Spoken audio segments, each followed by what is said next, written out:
Wanted to wrap up Georgia's win over uh, UAB. About forgot the name there. So a lot of the discussion today is going to be about the quarterbacks at Georgia and this, that, and the other. And I'm going to talk about that, but I think you're kind of missing the point here, which is that this needs to be a view from 40,000 feet, not four. I mean, obviously Stetson Bennett had a career day.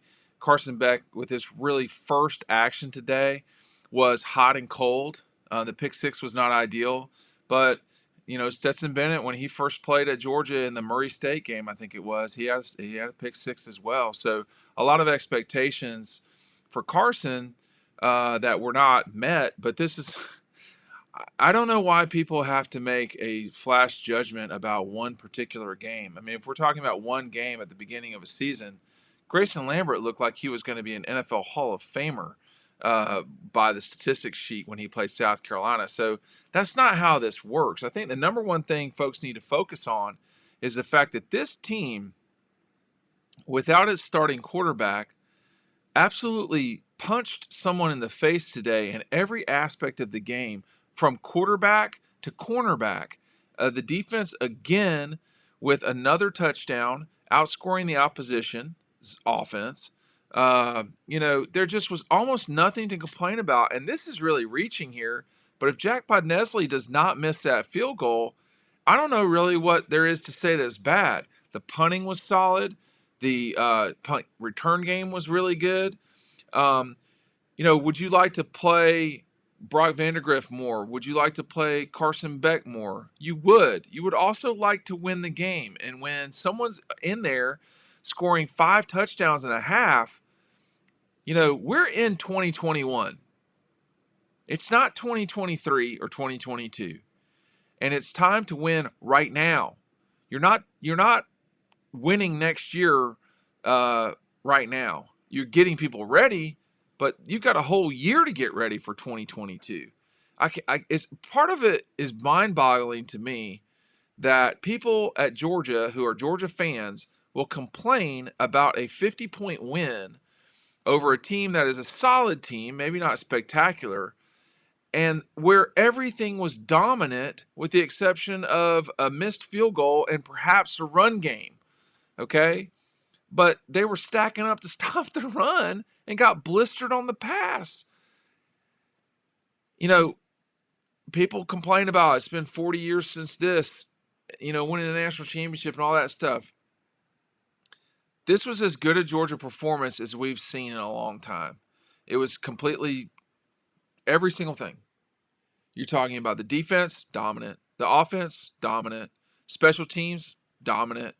Uh, you know, People just want to complain either about Kirby Smart or his decisions with quarterbacks. The guy he played scored 5 touchdowns and a half. What are we talking about? Do you want to win now, or do you want to lose now, or do you want to have a competitive game against UAB and develop somebody that you've got another year to develop? Or are you pissed off that Carson Beck didn't go 8 for 10 with 5 touchdowns? I don't get it. I mean, I really don't. The complaining is so overdone that it just gets to be silly after a while. Um, this is a very good Georgia team, and they're missing people still. No Kieris today, no Blaylock today. No Darnell Washington. Although Brock Bowers looks like he could be the best tight end in the SEC right now in terms of production. It's crazy. Um, this is a really good team. And UAB, I think, is the best team that they're going to play in this 3-week stretch before Georgia deals with Arkansas and Auburn. So it was an opportunity to get young guys in there. But hey, either guys are going to be ready when it's their time to start, or they're not. And one person that was ready when it was time for him to start was Stetson Bennett. You could learn a thing or two from Stetson Bennett about being ready for life. He's had opportunities against Arkansas last year coming off the bench. Today, the win over Auburn, the win over Tennessee. He's just he gets ready. Should he be the starting quarterback at Georgia? No, I don't think so. I don't think anybody really thinks that. Should he be allowed to compete for the job? Sure. I mean, JT is not yet healthy. He's looking more healthy. He's it looks like it's moving that way. Why would you rush things? Not that they are, but why would you progress in a way that seems like rushing when you've got a guy who has been very productive for Georgia that you're going to need JT Daniels this season to win the national championship. You're not going to sacrifice him against UAB, Carolina, and Vanderbilt to lose the season in September when you could be winning it in January. It's time to do the right thing. The complaining's got to stop when you're winning by 50 points. This has become ridiculous. I mean, people are going full-blown Munson for no reason. If you are saying, hey, they should develop the young guys more, well, today you got a chance to do that with Carson Beck. People don't like the way he was developed because he threw a pick six. Well, that's what guys do who are young. Did you miss all of Matthew Stafford's freshman year? Because I didn't, and it was a disaster. Did you miss Aaron Murray in 2010? Train wreck. That's what it is, y'all. What about Jacob Eason in 2016? That's what happens when you play true freshmen. They don't play well, or redshirt freshmen in Aaron Murray's case. They don't play well. It doesn't go well. That's what it is. So I just, for me, this was as dominant a total performance as I've seen from Georgia in a while.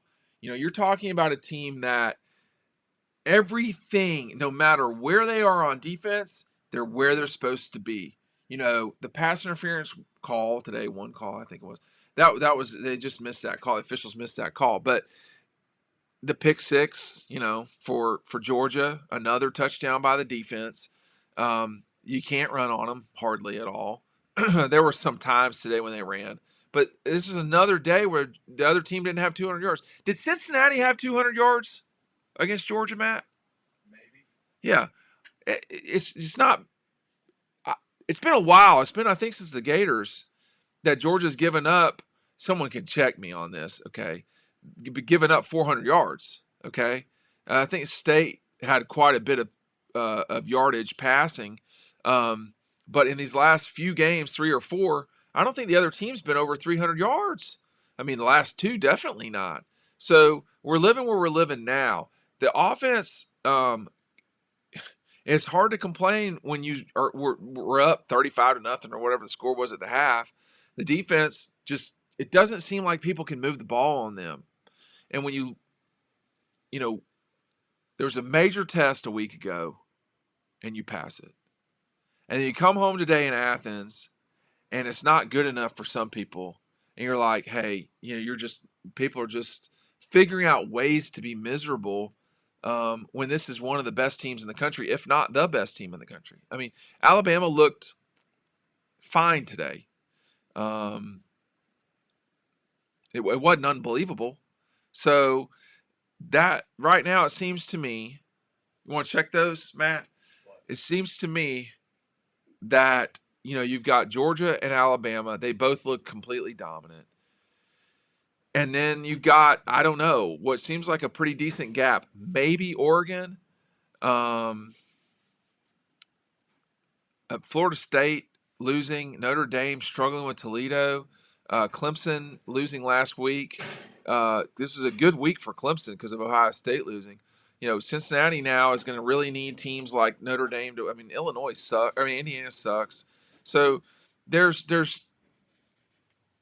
a huge gap between Georgia and Bama and everybody else right now. The ACC looks horrible. I don't know. I mean, I think people just don't know how to be happy, and it's their problem. It's not Kirby Smart's problem, who got a little aggravated at the end of the press conference today, which is his prerogative. I don't think it's necessary, but when is winning by 50 going to be enough? And I think the answer is at Georgia, never. And I'm old enough to remember Georgia barely beating UAB and still going to the SEC championship that year. So, you know, I just I think there's got to be some perspective, and I'm not sure that that's ever applied to Georgia fans. They just don't seem to grasp how good this team. I don't know if they're grasping how good this team is right now, and how much that this team has the capability to have a special season. And you're not going to ruin it by rushing JT Daniels out there to play when he's not healthy.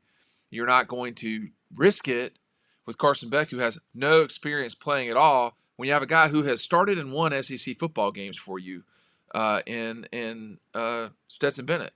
Why do people dislike Stetson Bennett? Why was today's performance a waste of time for people?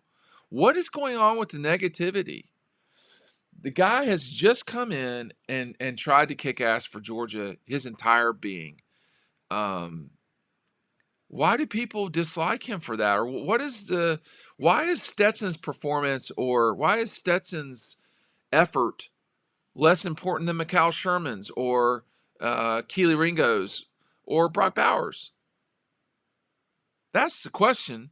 You know you've got a backup quarterback or a number 3 quarterback, whatever he is, that can come in and win you football games against teams like,